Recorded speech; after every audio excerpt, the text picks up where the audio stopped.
ايه وليش ما يذكرون الله؟ ولا انت تحصنين ولدك ما تعرفين تحصنين، ولا بس فالحه تقعدين تاكلين زبادي وانت تمشين بالملعقه البلاستيكيه الصغيره؟ والله أحصن، أمي تحصن، أمي ما شاء الله قالت يعني. امي هذه مشكلتنا منكم انتم يا المدلعات. امي تحصن، امي تاكل، امي تشرب، وانت ايش دورك؟ بس تبرقين عيونك وتكحلين الكحل اللي عند الاذن هنا، وكل يوم ماسكه لون في ذا الاظافر معكم. لعبتوا في حسبتكم مره ازرق مره احمر، قلبتي الوان جبس من القديمه.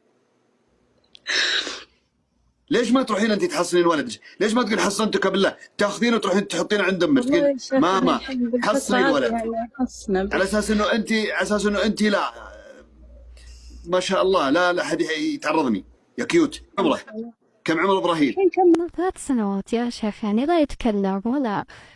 طيب جدا صلي على رسول الله، حركي. صلي على رسول الله. بسيط جدا وحركه مفرطه. جدا ولا يعني ما يناظر الأحد، مع أن الحمد لله يعني التواصل بس الحين جدا ممتاز عن أول. طيب استعيني بالله سبحانه وتعالى من الان، ولا بعد تروحين لمش تقولين له اقرأي على الزيت؟ تقرين عليها انت؟ أنا بإذن الله. اول شيء اي دواء ياخذه الولد او انت تاخذين دواء، اي دواء طبي تاخذونه اقرأي عليه. يعني جيب الحبه بيدك وقولي بسم الله الرحمن الرحيم، اقرأ سوره الفاتحه يا كيوت. لا تقعدين اقرأيها، اقرأ سوره الفاتحه ما بتموتين ولا تدخلين النار اذا قرأت سوره الفاتحه.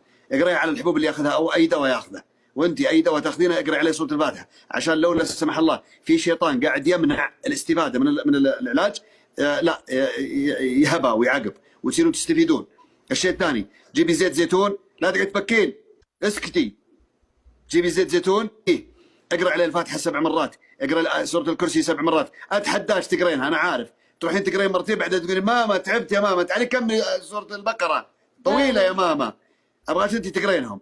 اقرا سوره الفاتحه 7 مرات، ايه الكرسي 7 مرات، القل الاربعه كلهم اقريهم. وبعدين لا تنفذين بريق، نفس فقط. هذا الزيت بالطريقه هذه، نفس فقط على الزيت. بعدين تعطين الولد قبل الوجبه اللي ياكلها الرسميه اللي قبل ياكلها ملعقه، اذا ما تقبل حطيه له في حليب وخليه يشربه. حطيه في حليب، ملعقه واحده من الزيت على حليب وخليه يشربه، تمام؟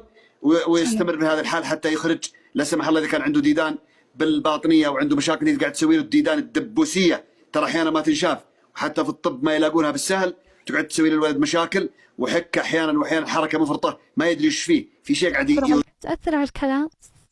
اي طبعا تاثر على كل شيء. وبعدين تدهنين الولد، تدهنين تحت الرقبه هنا، تحت اللسان، تحت اللسان تفتحين فمه وتحطين زيت تحت لسانه، تدهنين المنطقه هذه. واضح؟ حتى بعدين 3 سنوات ترى صغير، يعني باقي بيكبر ويتكلم وما يخلي شيء ما يطلبه من السوق. وفرط الحركه، ترى الولد اذا جلس وصار جالس في البيت وكانه دميه ما يتحرك، هذا اللي هو مريض. اما هذا اللي يفر ترى بيطلع اذكى. البصري يا شيخ ما يناظره. انا عارف تكلمينه وهو يتلفت هنا وهنا ويطير في البيت ما يركز. ايوه هذا يوم من الايام بتشوفينه اذكى اخوانه واحسنهم وافضلهم، وعسكري قد الدنيا ان شاء الله.